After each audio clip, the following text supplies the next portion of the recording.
Time check. Mag-alas 4 na madaling araw mga idol. Mangingisda kami mga idol. Bug na sa idol number. Mga idol.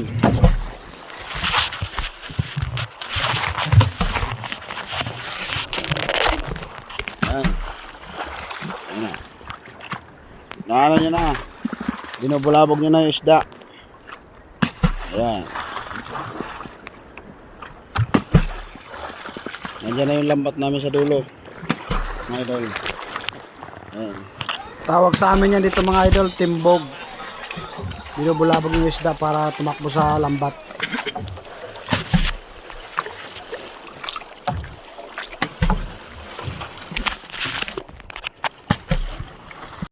Ito na mga idol, atakin na namin yung lambat. Titignan natin kung may huli.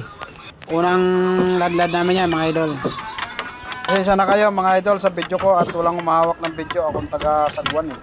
Tabit lang yan mga idol, sa leg ko yung cellphone. Ayan. Nag-ano na tayo.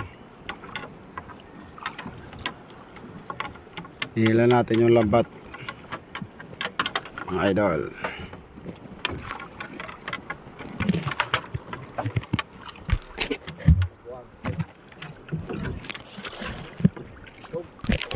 Ulit.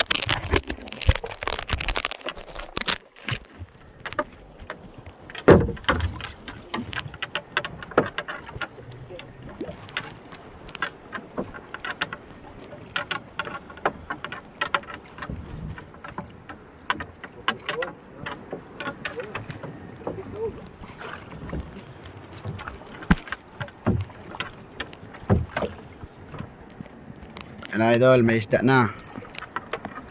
Ayan. Ito na eh, ano mo na di kinumer. Ayan.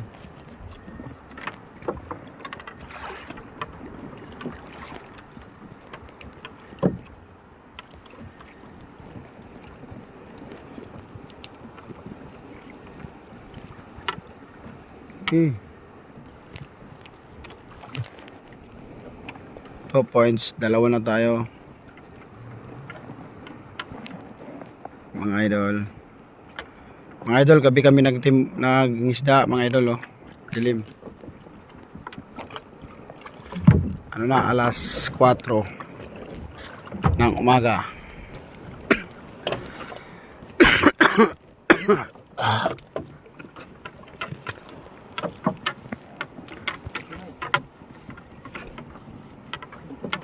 Hmm?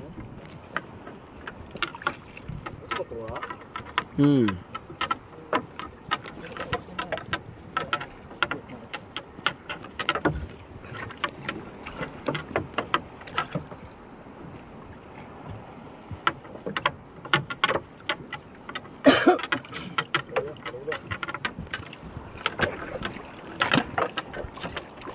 Ako ang taga ano ng bangka. Sila ang tagahila ng lambat mga idol. Si Idol Marlon and Idol Nomer.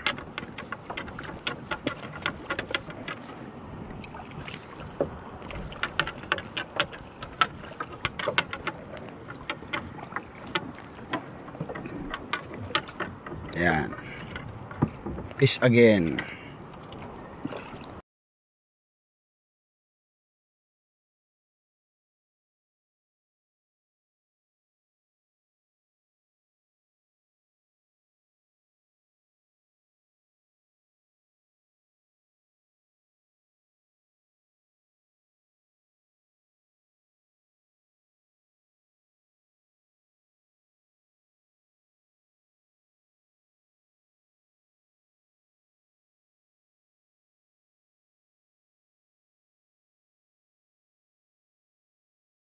Sumabit kasi mga idol yung lambat kaya sinisid ni Idol Nomer. Ngayon mga idol ang maghihila ng lambat. Yan. Kasi nandun na siya, maghahawak na siya ng bangka. Si Idol Nomer.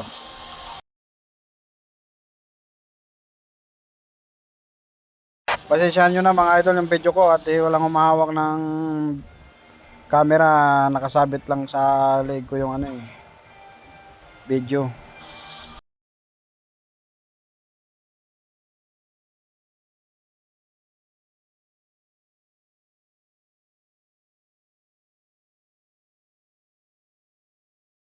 Ako ang magtatanggal sa lambat mga idol ha. Hindi yan mahago.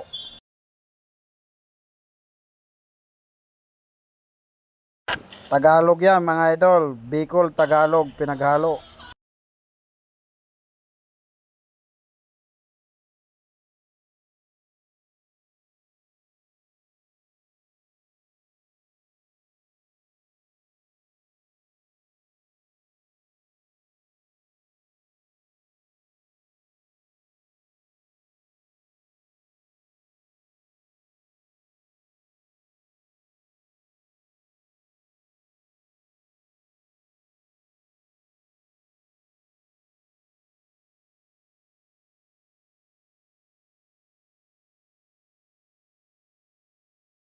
Si Idol Nomer nga pala nagsisisid mga idol kasi masakit ang tiyan ni Idol Marlon.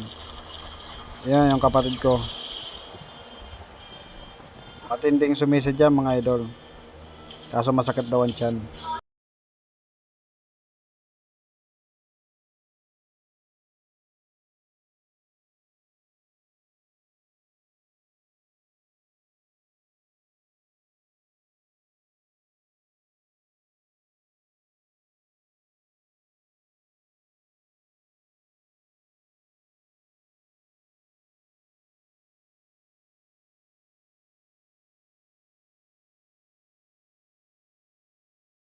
Puro lambat lang mga idol, walang isda.